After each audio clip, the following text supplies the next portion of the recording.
A paz do Senhor a todos. Vim hoje a trazer para vocês uma palavra da parte do Senhor Jesus. Que a palavra se diz: Deus leva até o limite para mostrar a necessidade de depender totalmente dele. Lá em 2 Coríntios, capítulo 12, versículo 9. Mas ele disse: minha graça é suficiente para você, pois o poder se aperfeiçoa na fraqueza. Portanto, de boa mente me gloriarei ainda mais nas minhas fraquezas, para que sobre mim repouse o poder de Cristo. O limite humano, meus irmãos, é onde o poder de Deus se revela. Vamos caminhar pela Bíblia e ver alguns exemplos. O exemplo como Jó, né? Jó, ele perdeu tudo e chegou ainda no seu limite, mas foi ali que ele conheceu Deus de uma forma profunda. Ele mesmo disse: eu te conhecia só de ouvir, mas agora os meus olhos te veem. Lá no livro de Jó, o livro 42, versículo 5. O sofrimento de Jó não o afastou de Deus, mas o levou a uma experiência mais íntima com ele. Abraão foi testado no seu limite, mas Deus lhe revelou que ele é o provedor. Lá em Gênesis 22, e versículo 9 ao 14, no momento da maior prova, Abraão viu a fidelidade de Deus em sua vida. Moisés, diante do Mar Vermelho, também sem saída e sem esperança, viu Deus abrir o mar e salvar o seu povo. Lá em Êxodo 14, 13 ao 16. Quando não havia mais nada que ele pudesse fazer, foi ali que Deus agiu. Elias também, sem força e pedindo a morte, foi sustentado por Deus e recebeu um novo propósito.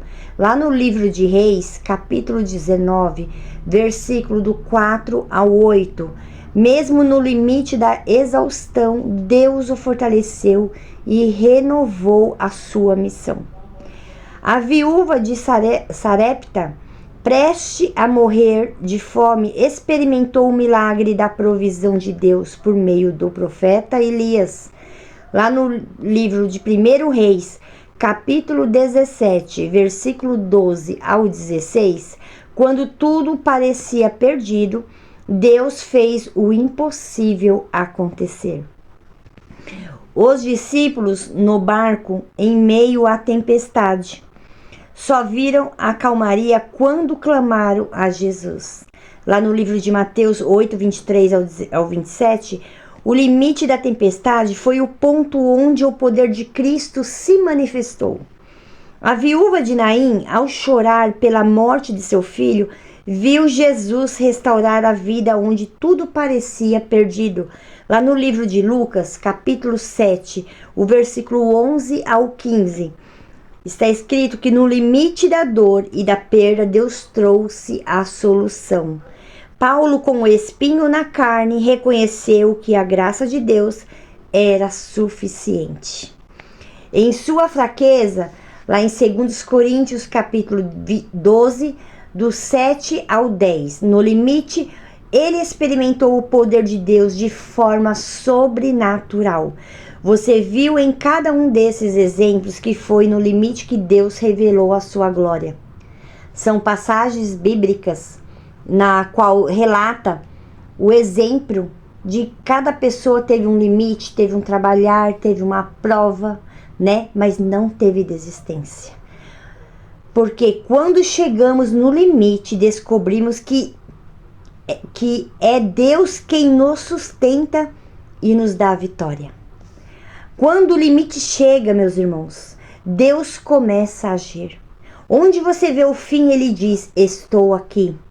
Quando a solução humana falha, ele faz o impossível. Se não há porta, ele abre a janela. Mas no impossível, ele se revela, pois tem a solução para tudo. Faça essa oração, irmãos. Senhor, ajuda-me a reconhecer que quando chego ao meu limite, e aí que o teu poder se revela.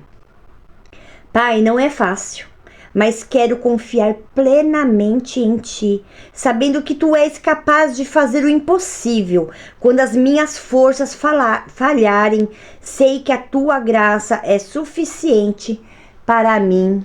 Amém. Né, irmãos? Porque eu falo para os irmãos, a solução do Senhor, quando o Senhor ele entra para resolver aquilo que você tem passado e você acha que não tem solução, mas quando o Senhor entra no negócio, não adianta. Não adianta. O inimigo pode jogar seta, pode se levantar, porque jogar mentira, porque o pai da mentira é o diabo. Jesus, ele conhece tudo no meu pensar, meu deitar, meu levantar, assim como você também. O Senhor, ele te conhece antes de você abrir a boca. O Senhor conhece o teu pensar, o que você está projetando. Nem sempre os nossos projetos vêm do Senhor, né? Então precisamos estar com o nosso coração limpo, com a nossa mente tranquila, porque não existe nada de mais precioso neste mundo se não for a presença do Senhor. Porque no dia que chegar o dia do limite da nossa carne, chegar o fim nessa terra, a gente não vai levar nada. E como será que eu e você iremos se apresentar ao Senhor Jesus? Como? Então, que viemos dar valor à preciosidade do Senhor Jesus, a importância que Jesus tem na nossa vida. Porque Deus, ele é maravilhoso, irmãos. Não adianta a gente querer se apegar com tudo que o mundo oferece. A nossa carne nessa terra, ela tem data de validade. E passa o céu, passa a terra. Mas as promessas que o Senhor tem na minha vida não há de passar. Porque eu creio num Deus vivo e poderoso. E nesse dia de hoje, eu declaro em nome do Senhor Jesus, que o dono dos meus dias, quem cuida da minha família, quem cuida dos meus dias, quem cuida dos meus sonhos, dos meus projetos é Jesus. Nada e ninguém poderá impedir o trabalhar que Deus tem na minha vida e da minha família. Então essa palavra, irmãos, que venha ficar de meditação, que você possa retirar, absorver essa palavra de uma forma na qual você começa a se colocar no lugar das pessoas. Porque a gente não tem peito de aço. A gente somos dependentes de Deus. Somos dependentes de Deus, como aqui teve muitos exemplos de Elias, da viúva, dos discípulos no barco. Por que que o barco não afundou, irmãos? Porque Jesus estava no controle.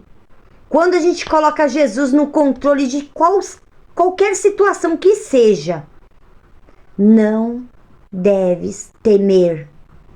Porque a palavra de Deus diz, ai daquele que cai na mão do Deus vivo, do Deus de Israel. É este Deus que eu confio, é este Deus que eu determino tudo que eu desejo na minha vida. Em primeiro lugar, se for a vontade do Senhor. Então, irmãos, essa palavra que ela é grandiosa. Deus leva até o limite para ver a necessidade, se dependemos totalmente do Senhor. E eu sou dependente do Senhor. Eu sou dependente de Jesus. Eu dependo dele, do ar que eu respiro. Eu dependo dos meus órgãos estar funcionando, da minha mão estar mexendo, eu estar enxergando, eu estar ouvindo. Porque se eu não fosse dependente de Deus, e o Senhor falasse, não vai mais respirar, Jesus é o dono do tempo. Até o mar obedece. Até o mar não transborda, tem o seu limite. Porque muitas vezes queremos fazer algo de nossas próprias vontades. Entrega na mão do Senhor. Que o Senhor, ele é fiel para cumprir. E eu creio, irmãos, que a honra e a glória é só do Senhor Jesus. Não devemos adorar qualquer coisa. A nossa adoração tem que ser para um único Senhor, um único Deus que criou o céu e a terra. Nesse eu confio e eu sou dependente de Jesus. E assim eu agradeço essa oportunidade, que essa palavra, o Espírito Santo de Deus, venha fazer um lindo trabalhar na sua vida, porque eu dependo do Senhor Jesus e você também precisa conhecer Jesus, porque você também depende do Senhor Jesus. Essa é a palavra desse dia de hoje e fiquem na paz do Senhor. Amém.